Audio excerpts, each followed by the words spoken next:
मेरे ख्याल से आप सभी मुझे सुन भी पा रहे होंगे और देख भी पा रहे होंगे। यदि किसी को सुनने में या देखने में प्रॉब्लम हो तो वो अभी मुझे बता दे, क्योंकि मैं अब स्टार्ट कर रहा हूँ।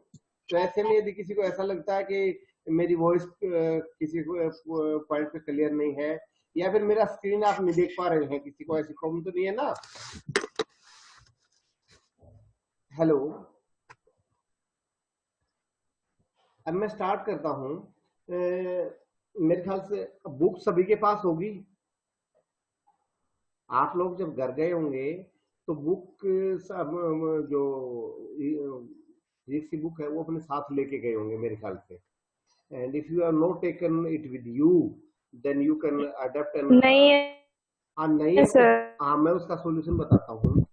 आप में से लगभग अभी इस टाइम पे मैं देखूं तो 12 people, 11 students have joined this group at this time. तो आप एक काम कर लें कि 10 के 10 की ये भी आप बाद में लगाना। हाँ बाद सुने में। बेटा, 10 के 10 क्या करें कि अपनी जिम्मेवारी ले लें, एक एक चैप्टर बांट लें।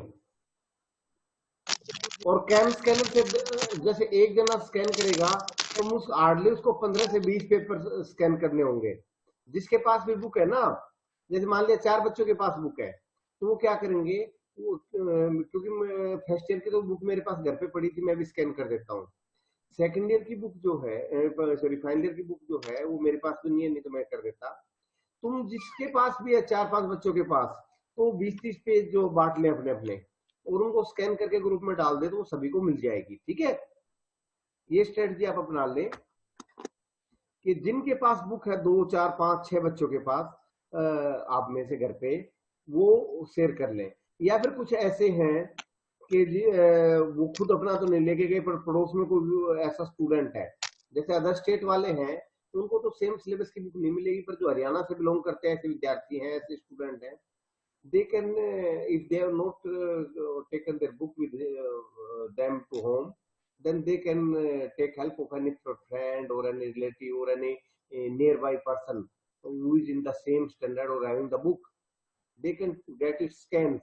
तो हमारी 4 यूनिट है, हाफ हाफ यूनिट भी करोगे तो 7-8 लोगों के पास बुक होगी, वो शेयर कर देंगे and everyone will get the book. ठीक है, तो इस तरह से आप ये स्ट्रेटजी अपना लेंगे। दूसरा, जो अभी हम कर रहे हैं एटॉमिक फिजिक्स में, जो हमारा टॉपिक पहले कर रहे थे उसी को आगे बढ़ा रहे हैं। हमने क्लास में 2 बातें की थी last time. One is normal Zeeman effect and another is anomalous Zeeman effect. मैं थोड़ा सा उसको रिकैप्चुलेट कर रहा हूँ क्योंकि काफी गैप हो गया होगा, और आगे जो काम करेंगे वो उसी से जुड़ा हुआ। तो ये तो हम जानते थे एटॉमिक स्पेक्ट्रा क्या होता है, ये तो सभी जानते हैं।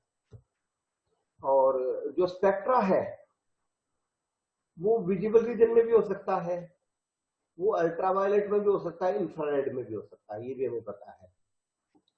तो अगर विजिबल की बात करें तो वो लाइट ही है, स्पेक्ट्रम भी क्या है, लाइट ही है, जैसे विजिबल लाइट ऐसे ही।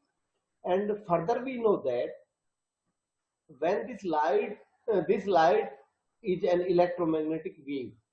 इसी तरह से इंफ्रारेड और अल्ट्रावायलेट भी इलेक्ट्रोमैग्नेटिक वेव है। तो इस इलेक्ट्रोमैग्नेटिक वेव को जब हम यानी कि इलेक्ट्रोमैग्नेटिक वेव कहने का हमारा अभिप्राय है, we are having both electric and magnetic field vibrating perpendicular to each other. And when this electromagnetic wave mean light is subject to external magnetic field or external electric field, then what happens when the visible light is subject to external magnetic field, it gets split into various lines। ठीक है, यही पढ़ा था। और इस splitting को हमने क्या नाम दिया था, Zeeman effect, because it was discovered by a scientist name Zeeman. और जीमैन इफेक्ट में भी हमने 2 बातें देखी थी कि Zeeman effect can be of 2 types, one is normal, another is एनॉर्मलस।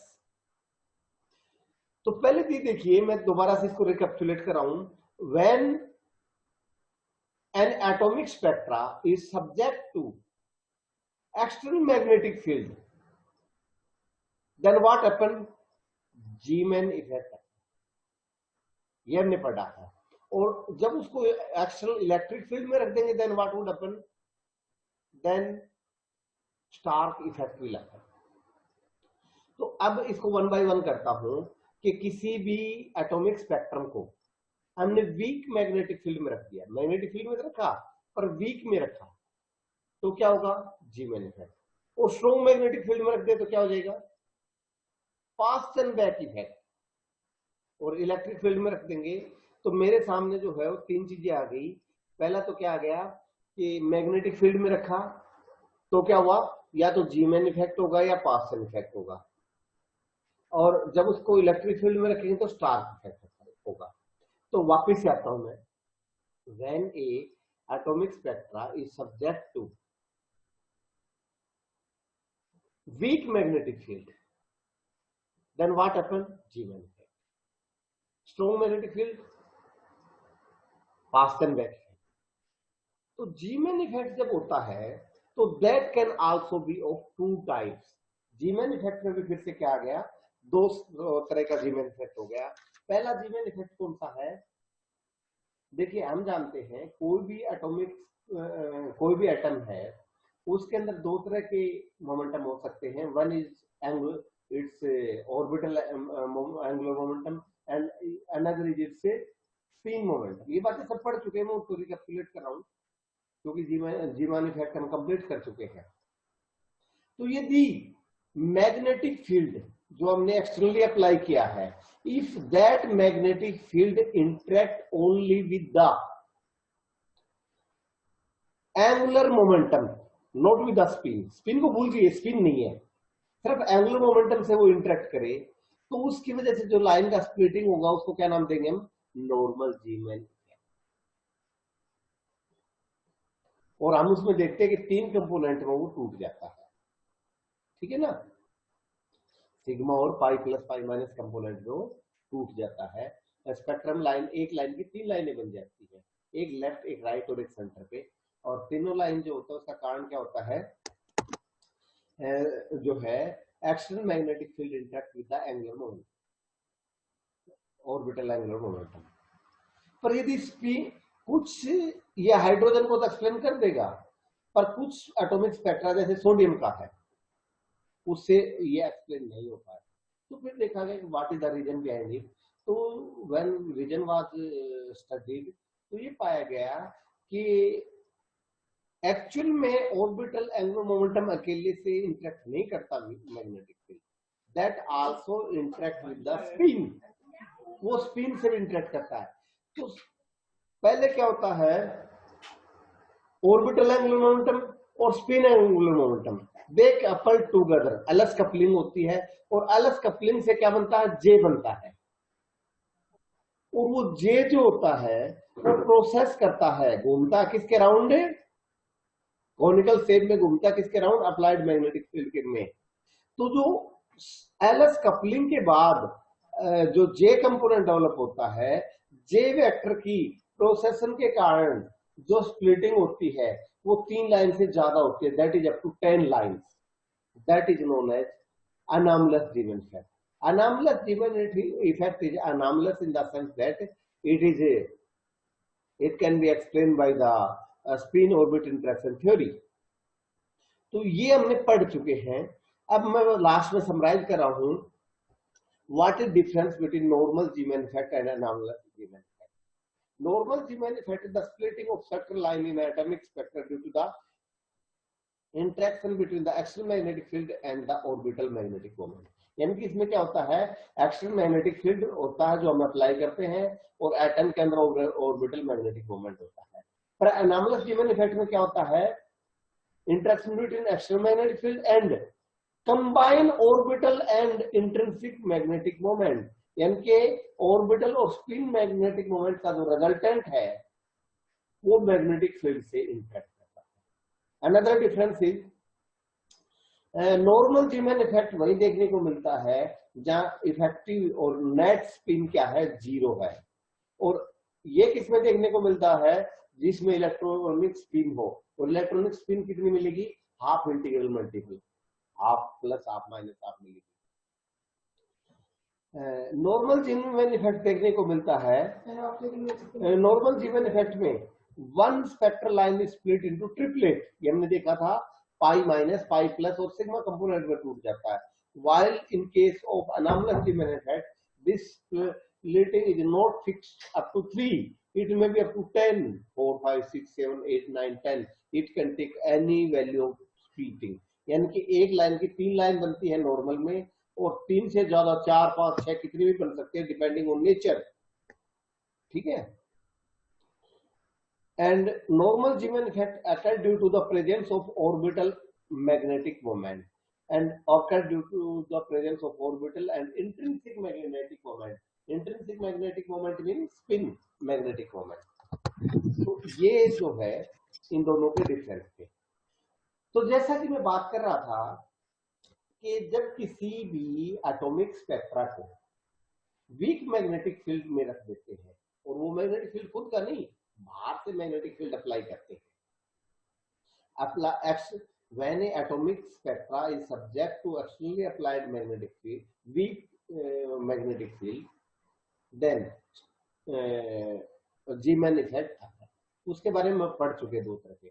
But what happen if we subject the atomic spectra to strong magnetic field? यदि magnetic field जो हमने अप्लाई कर रखा है उसकी स्ट्रेंथ को बहुत ज्यादा बढ़ा दे तो क्या होगा? तो मैं बताता हूँ क्या होगा। फाइनल रिजल्ट बता रहा हूँ, फिर इसकी प्रोसेस पे बात करेंगे। तो क्या यदि स्ट्रॉन्ग मैग्नेटिक फील्ड अप्लाई कर देंगे तो anomalous Zeeman effect will convert into normal Zeeman effect. यदि एक्सटर्नल मैग्नेटिक फील्ड की स्ट्रेंथ को बहुत ज्यादा बढ़ा दें तो जो अनॉमलस जीमैन इफेक्ट हमें देखने को मिला था, अब नॉर्मल जीमैन इफेक्ट जो देखने को मिला था, that will convert into normal Zeeman effect. यानी कि 3 बहुत सारी लाइनें जो स्प्लिट हो गई थी वो वापस से 3 लाइन में आ जाएंगी। And this effect is known as Paschen Back effect because it was discovered by another scientist namely Paschen Back. तो जो पास्टन-बैक इफेक्ट है इसके मैं एक्सप्लेन करता हूं वन बाय वन। देखिए, जब हम स्ट्रॉन्ग मैग्नेटिक फील्ड अप्लाई करते हैं तो क्या चेंज आता है, पहले वीक को समझना जरूरी है। जब वीक मैग्नेटिक फील्ड अप्लाई करते हैं तो, हाँ बोलिए बेटा। हेलो, कोई बोलना चाह रहा है क्या? हेलो, अगर कोई काम नहीं है तो म्यूट रखिए प्लीज। तो देखिए, दोबारा से मैं बात कर रहा था कि यदि if weak magnetic field is applied and atom is having angular as well as spin angular momentum, तो ये मैग्नेटिक फील्ड उनके रिजल्टेंट, यानी कि एक एल एटम के पास एल भी है और एस भी है, तो उनका रिजल्टेंट जे है। और वो जे क्या करता है, जब वीक मैग्नेटिक फील्ड अप्लाई करते हैं तो जे जो है उस मैग्नेटिक फील्ड के अराउंड प्रोसेस करता है। आप स्क्रीन पे 2 डायग्राम देख रहे हैं, उसमें लेफ्ट साइड का डायग्राम जो बड़ी साइज में, उसको देखिए, एक एल है और एक एस है, उसका रिजल्टेंट क्या है, जे है। जहां पे मेरा ये कर्सर चल रहा है वो जे है, और वो जे किसके अराउंड घूमता है, बी के अराउंड घूमता है, प्रोसेस करता है इस तरह से, कर रहा है ना। इस तरह से जब जे के अराउंड प्रोसेस करता है, सॉरी जे बी के around applied external week magnetic field के अराउंड प्रोसेस करता है, ये तो हो गया आपका एनोमलस जीमैन इफेक्ट। परंतु यदि अप्लाइड मैग्नेटिक फील्ड स्ट्रॉन्ग हो जाए, ये जो वीक मैग्नेटिक फील्ड जो दिखाई दे रहा है ये स्ट्रॉन्ग हो जाए तो क्या होगा, जे की स्पीड बढ़ जाएगी, J will start processing with much higher speed.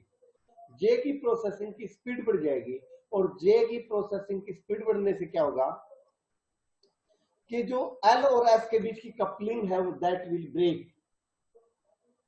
तो वीक में मैग्नेटिक फील्ड में जो एनोमलस जीमैन इफेक्ट हो रहा था, उस पे स्ट्रॉन्ग मैग्नेटिक फील्ड करने से क्या हुआ कि वो पूरा का पूरा ध्वस्त हो गया, क्योंकि उसमें रिजल्टेंट घूम रहा था। अब वो जो रिजल्टेंट को बनाने वाली कपलिंग थी, यानी कि एल और एस की कपलिंग थी, वो टूट गई। अब जे जो है उसका कोई प्रभाव नहीं रहा, तो क्या रहा प्रभाव, अब एल और एस फ्री हो गए, और वो एल और एस फ्री रूप से बी के अराउंड प्रोसेस करेंगे। It can be observe from the diagram 2 on the same page.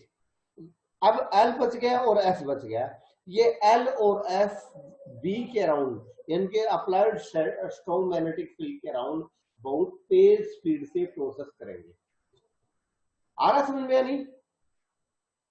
क्योंकि थोड़ा सा एटॉमिक स्पेक्ट्रा को जो है रिमोट से पढ़ाना टफ है, पर कहीं इश्यू हो तो आप हैंड रेज कर सकते हैं या बोल के पूछ सकते हैं, अनम्यूट करने की कोई प्रॉब्लम नहीं। ठीक है, नाम फिर से रिपीट करना। हाँ मैं दोबारा रिपीट कर रहा हूँ। देखो हमने नॉर्मल जीमेन इफेक्ट देखा था, अनॉमलस जीमेन इफेक्ट देखा था, दोनों ही क्या होते हैं, वीक मैग्नेटिक फील्ड में होते हैं।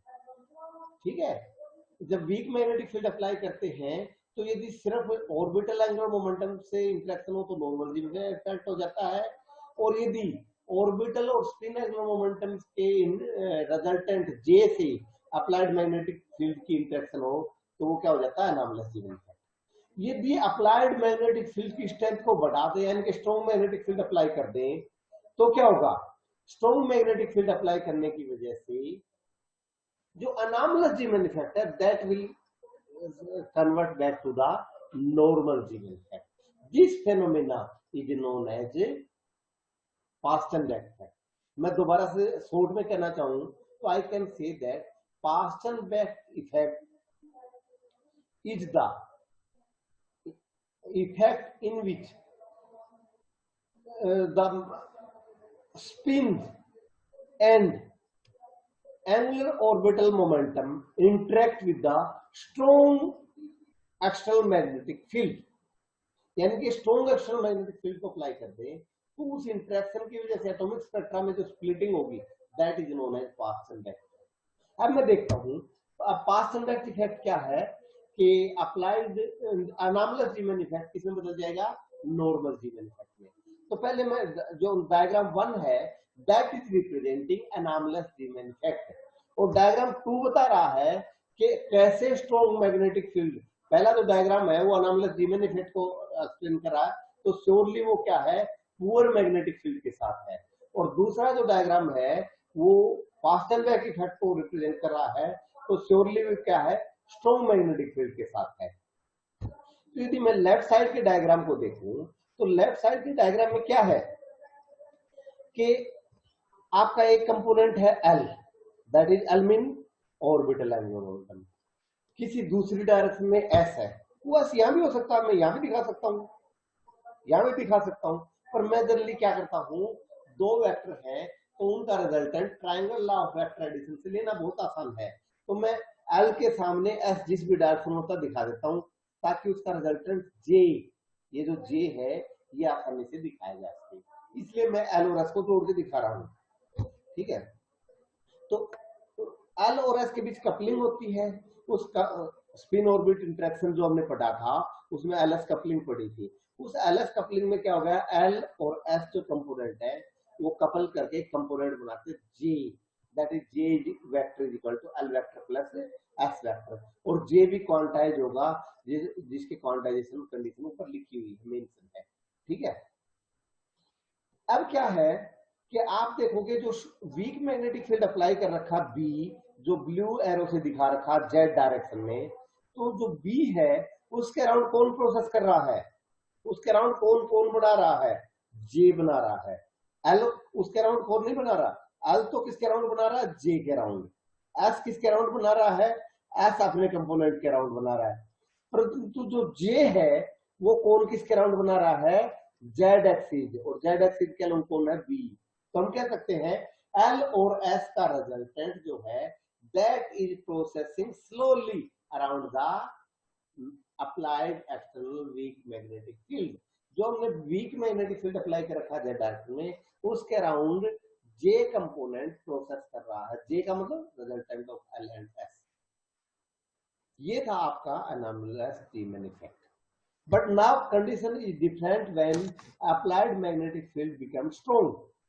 When I have applied the strong magnetic field as seen can be seen from the diagram 2 on the same page or same slide, then what happen, क्या होगा, जो ही मैग्नेटिक फील्ड की strength बढ़ेगी ये जे की स्पीड भी बढ़ जाएगी, जे फास्ट स्पीड से प्रोसेसिंग शुरू कर देगा इसके अराउंड, और जो ही फास्ट स्पीड से प्रोसेसिंग करेगा तो स्पीड बढ़ने की वजह से एल और एस की कपलिंग टूट जाएगी। Now L and S will become free.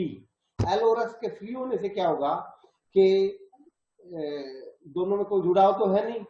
L will start independently processing around B and J will start independently processing around B।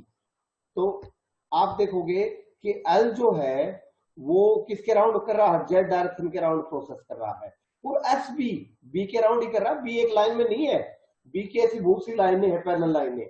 तो Z डायरेक्शन जितना भी है वो सारा अप्लाइड स्ट्रॉन्ग मैग्नेटिक फील्ड को दिखा रहा है।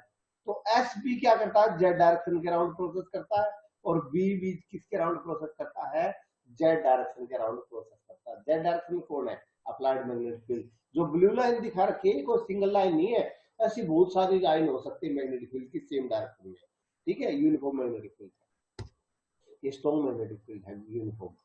तो इस तरह से क्या हो गया कि आपका जो है इस कपलिंग टूटने की वजह से दोनों फ्री हो गए, और दोनों फ्री हो गए तो अब जैसा हमने कपलिंग के केस में देखा था, आपको डायग्राम याद हो, मैंने डायग्राम बनाया था। एक तो क्या हो, एल और एस का रिजल्टेंट जे, और जे जो है वो प्रोसेस करे बी के राउंड, और दूसरा एल प्रोसेस करे जे के राउंड, बी के राउंड, और एस प्रोसेस करे बी के राउंड, और फिर उस प्रोसेसिंग का रिजल्टेंट दोनों बराबर नहीं होते। तो बराबर नहीं होते, ये मैंने एक डायग्राम में आपको दिखाया था, याद हो बोर्ड पे बना के, और प्रूव भी किया था मैथमेटिकली इसको। तो ये आपका जो है जीवन इफेक्ट आ गया, नहीं sorry past and back effect आ गया, नॉट जीवन इफेक्ट। अब क्वेश्चन ये आता है कि स्ट्रॉन्ग मैग्नेटिक फील्ड अप्लाई करेंगे तो उसके लिए एनर्जी कैसे कैलकुलेट करें, what would be the energy state. तो हमारा मैथमेटिकली एनर्जी, जब मैग्नेटिक फील्ड स्ट्रॉन्ग हमने अप्लाई किया है, जैसे आप डायग्राम में देख रहे हो, एक तरफ ये एल है, ये भी बी के राउंड प्रोसेस कर रहा है, और एक तरफ ये क्या है, एफ है, ये भी किसके राउंड प्रोसेस कर रहा है, बी के राउंड। जेड डायरेक्शन में भी है, और एल और एस इंडिपेंडेंटली इसके राउंड प्रोसेस कर रहे हैं। जैसे सबसे नीचे जो है सर्कल देख रहे हो, जो डार्क सर्कल है, let it be A orbit, ये एक ऑर्बिट है, ये ऑर्बिट है, और इसके परपेंडिकुलर मैग्नेटिक फील्ड लगा दिया जेड डायरेक्शन में, दैट इज बी। तो पहले तो रिजल्टेंट जो था वो बी के राउंड प्रोसेस कर रहा था, अब एल और एस इंडिपेंडेंटली प्रोसेस कर रहे हैं। तो एनर्जी क्या होगी ये भी हमें कैलकुलेट करना है। दोनों की इकट्ठी एनर्जी तो हम निकाल चुके थे जे के प्रोसेसिंग की एनर्जी। तो एक बात बताइए मुझे, जो एल है उसके जेड डायरेक्शन के राउंड स्पिन की वजह से जो उसका मोमेंटम होगा that would B L Z vector, सबसे ऊपर जहां पे मेरा कर्सर है एल जेड, और वो एल जेड क्या रहेगा, क्वांटाइज होता है।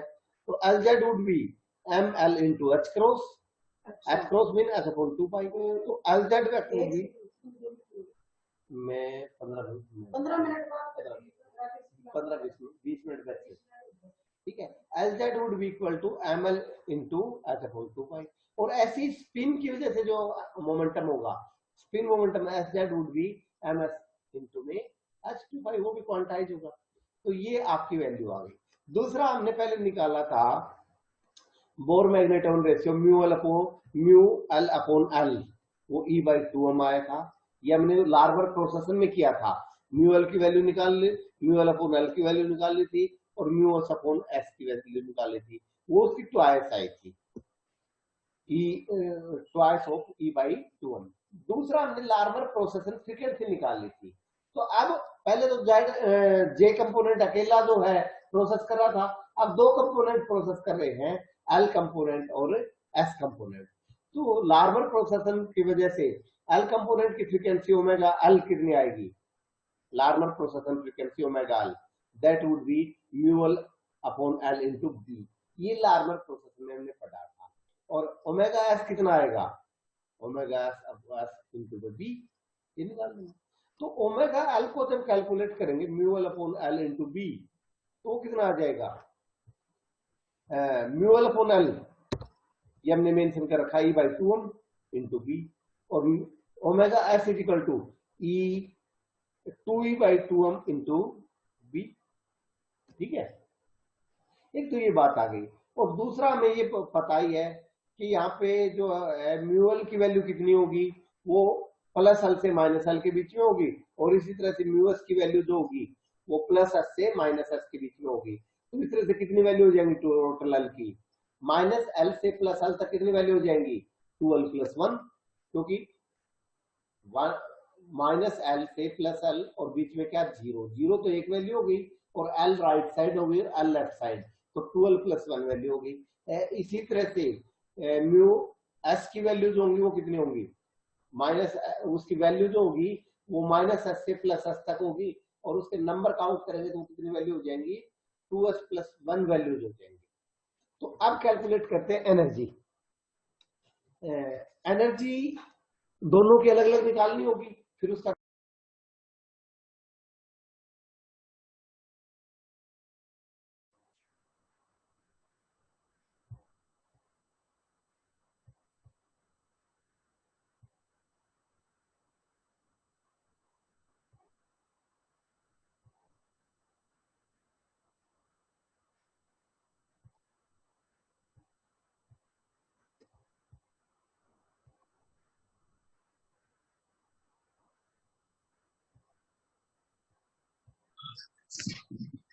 हाँ ये डिस्कनेक्ट हो गया था, कोई नहीं बेटा, अभी ये जो प्रॉब्लम है थोड़ी बहुत ये तो है ही, इसको दोबारा रिकनेक्ट कर लेते हैं, ठीक है।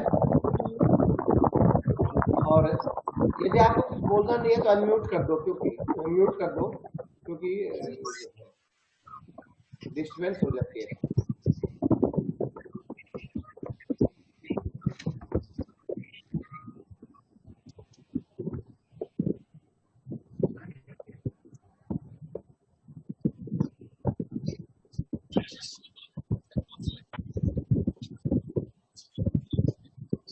ये म्यूट कर दे, जिनका म्यूट नहीं है वो म्यूट कर दे।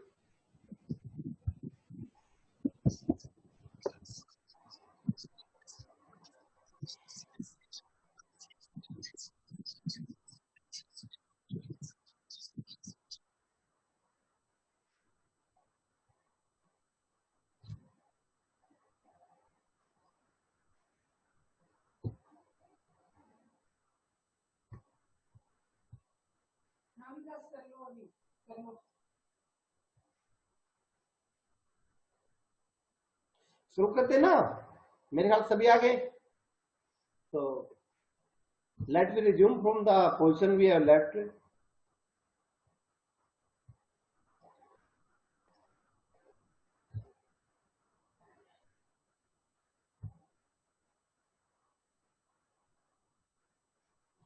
So okay, let's resume from the position we have left our discussion.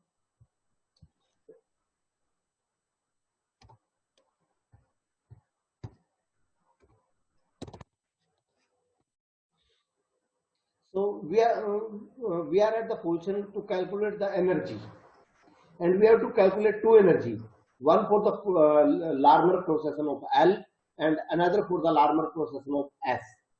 So for the Larmor procession of L, energy delta E would be omega L into Lz, and for Larmor procession of S, the energy would be delta Es equal to omega S into Sz. Now we will calculate delta E and delta EL and delta Es separately, and will then add to get the net energy. So delta EL would be equal to, delta EL कितना होगा, omega L, omega L कितना था, EB by 2m into LZ, LZ कितना था, ML upon H pi. Same way delta ES is equal to delta ES कितना था, omega S into SZ, omega S कितना था, 2EB upon 2m into में MS into H upon 2 pi. एक बात का ध्यान रखें, मैं जो ओमेगा एस के साथ 2 है इसको रख रहा हूं, so that we can know that omega s is twice of the omega L.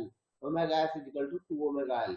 ये पर है, तो टोटल एनर्जी डेल्टा E कितनी हो गई, delta E would be equal to delta EL plus delta ES.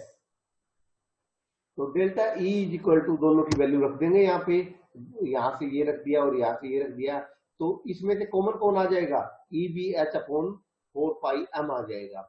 और यहाँ क्या बच गया, ml बच गया, यहाँ पे ml भी तो है ये रहा, और यहाँ ms और 2 बच गया, तो twice of ml plus twice of ms।